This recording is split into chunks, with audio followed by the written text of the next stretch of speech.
Like, you'll regret not having more children, but you'll never regret having the children that you have. No, you're not gonna be on your deathbed saying, I wish I hadn't had those children.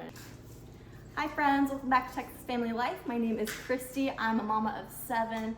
Today I just want to share with you 5 blessings of having a big family. I am doing a collab with a couple of other big family mamas, and we're all just gonna talk about why we love having such a big family. And so at the same time while I'm doing that, I've got stuff to do. So I'm gonna make some banana bread. I'm gonna do a triple batch of banana bread. I think muffins probably. I might do a loaf. And I'll link that recipe below, the recipe I used. And I'm also probably gonna make some white bread, huh? So let's talk. Hi. So as a mom of 7, I almost never go anywhere alone. And I know some people might argue that they like their alone time, and a lot of people do, but for me, that's one of my favorite things, is always having someone with me. I always have all these kiddos who just always lighten my day. They bring so much light to other people as well, and to their lives, people who are lonely. And we are human beings, which means we enjoy companionship. We're not meant to be alone, we're really not. And I know that this will stretch with me for the rest of my life. Is I won't be alone at Thanksgiving when I'm 65, and I won't be alone when I have a funeral. I'm gonna have lots of people come to my funeral because of my kids alone. And I know that that's not something I'm gonna care about at the time, because I'm gonna be with Jesus, but I think having a large family is such a blessing because I don't have to be alone, and my kids don't have to be alone. There's never a time where they have no one to play with. There's always gonna be someone. And I know growing up in a family of 6, I had 3 sisters, and so we all kind of tag teamed. There was always 2 people friends with each other at some point, and there was usually somebody knocking along with somebody else. And so it was interesting to see, you know, that someone always had, like, we always had someone else to talk to. Can I stay with you? Yeah, for a minute. And it's funny because in big families, my kids aren't older yet, but from all the big families I've heard of, even when like there's an opportunity for kids to have their own room, they decide to sleep in the same room with their siblings. They don't want to be alone. They want to have that fun, that companionship, that conversation. And so right now, all of our girls share a room. And so we have a bunk bed with a trundle, so that's 3 beds, and then we have the crib. And my girls, I've gone in there and they're all in the same bed. Like, they want to be together, and having a sibling is a huge blessing. Another blessing of having such a big family is that nothing is a one-man job. And I know not everything has to be a 2-person job. 2 more eggs. Hey, you'll make crack it once. Hey, no, get that yogurt out here. You're not allowed to not leave the kid with yogurt. One more to go. Ew, Mama. Break it open. Don't touch that part. It's poop.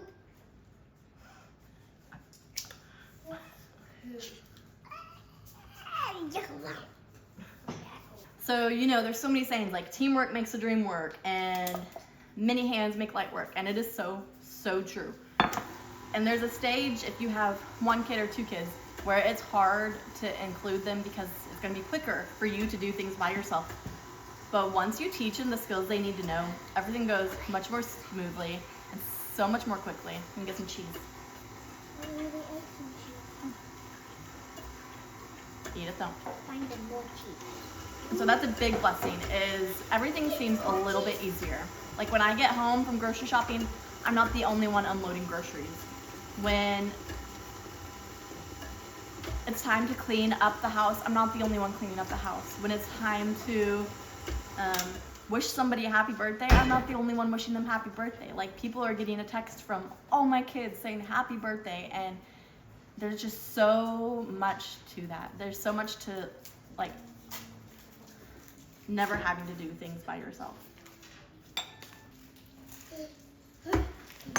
Now, of course, being in a big family, it doesn't always have to be multiple people working on things. It can still be one person. But when my 3rd blessing of a big family is that my children get to practice real life. They get to practice how to act every single day. It's not, you know, they have to interact with each other and they have to make it work, because if they're all at each other's throats all the time, then it's not going to work. And a big family has to run smoothly. Otherwise, it is a huge disaster every day.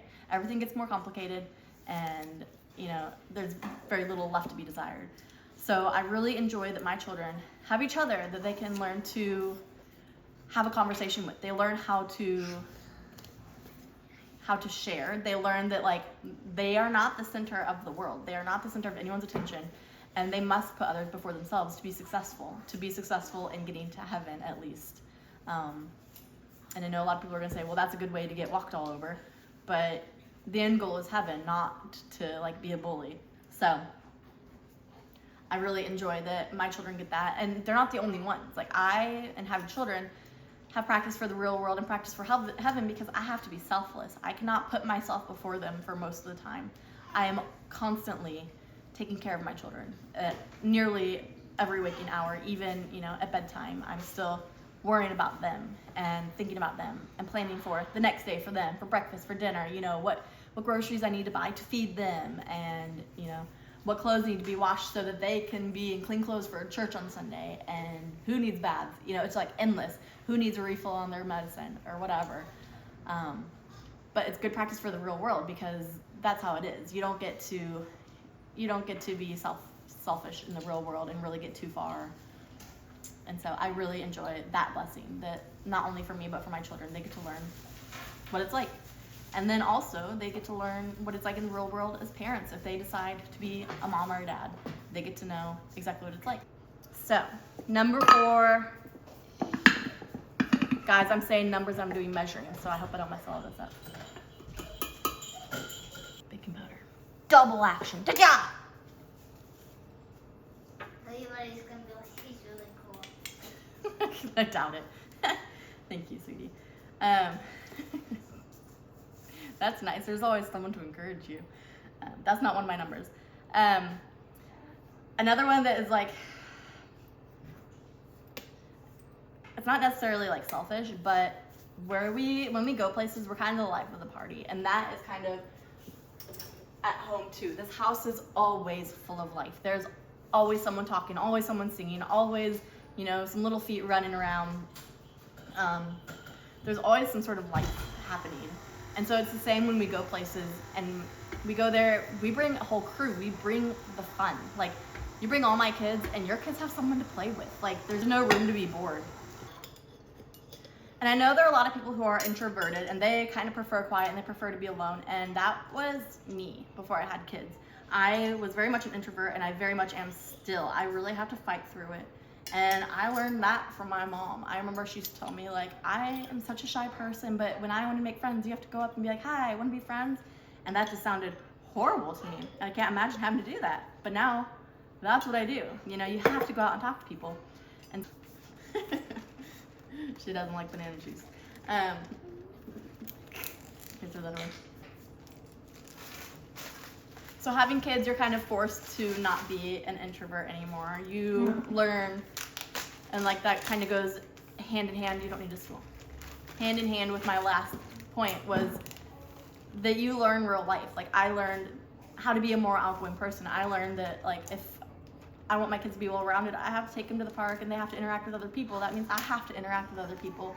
And it has been such a blessing, because I love hanging out with other moms and, you know, encouraging each other and spending that time together. So that's just another huge reason that I love having a big family we're full of, this family's full of life. It's just such a beautiful thing. And when you look at it like that, rather than like, oh no, I have to pay for another mouth to feed, rather, no, you're bringing another soul into the world, another opportunity to bring someone to heaven. And that's kind of where I have too many points, guys. I think I have more than 5. I am sorry. So I'm just gonna keep sharing with y'all.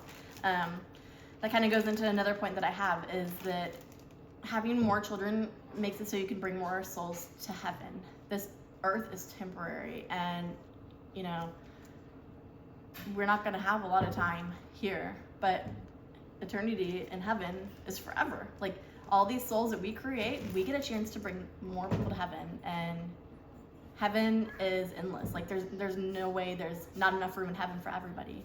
So wouldn't it be amazing to have these children and to be able to bring these souls to heaven when you can't bring a single other thing to heaven, but you can bring other souls to heaven. You can try your best to raise beautiful children and make them good people and bring them to heaven. So that was more of a short point. Another point is,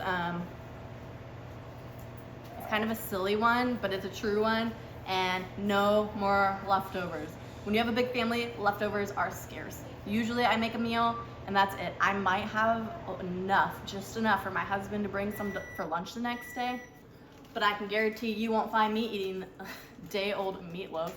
I've never really liked leftovers. There are some things that it's okay, like some things do better like the longer they sit. Like chili is really good after a few days, and my favorite thing to eat leftovers of is stir fry.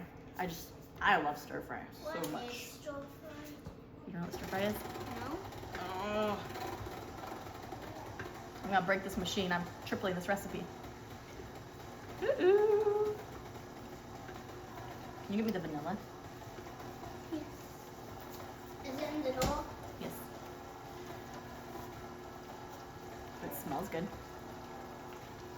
So no more leftovers. If you don't like leftovers, have yourself a big family and that won't be a problem for you anymore. And if I do have leftovers, usually there's someone asking before the next meal, like, can I have something to eat? And I'm like, well, do you want some of what we had before? If there's any leftovers, I'm like, yeah. One of my favorite things to make for breakfast is French toast. And usually there's like 2 pieces left. And by lunchtime, those pieces are gone because somebody has come by saying, hey, can I eat this? And it's like, absolutely. And so there are really no other leftovers. And I used to hear big family moms say, like, after all the kids left the nest, that they don't know how to cook for just 2 anymore. And I'm like, that's silly, how could you forget that? But now, no, just that.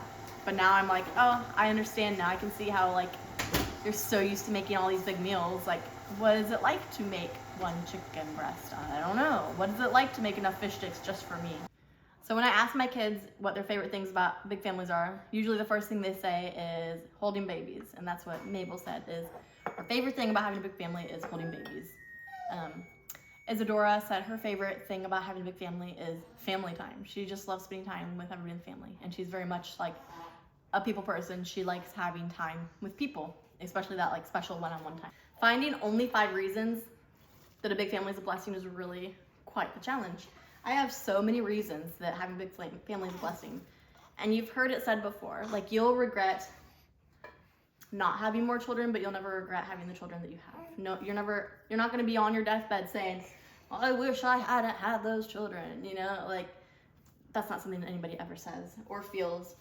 And just as like with any other family size, there are gonna be their hard days. There are gonna be days that feel impossible and you feel like you can't get anything done. And whether you're a mom of 7 or a mom of 2, like you're gonna have those days. And you're gonna have days that you feel like you're failing as a parent. And there are gonna be days that you feel lonely even with a big family, you know? Like I said in one of my other videos. But I can tell you what, allowing God to choose our family size has been one of the biggest blessings of my life. I have enjoyed being a mother and having all these children more than any other part of my life. It is so fulfilling and it's so wonderful seeing like how God has chosen to bless us and how he continues to bless us. Right. Oh, this is really good. I'll share the recipe below with y'all. This is from Helen Corbett's cookbook. This is an old one. I really like old cookbooks.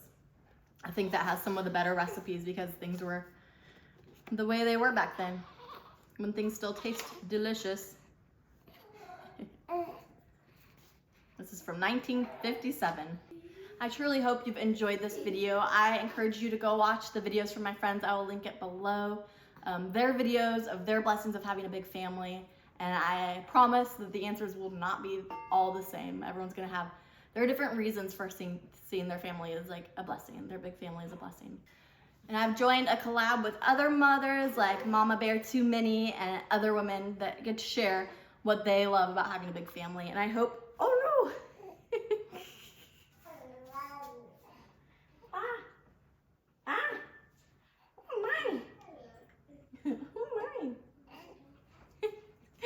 hope that you'll share, that you'll go and see their videos too. I thank you for watching, and I hope you have a blessed rest of your week. Bye, guys.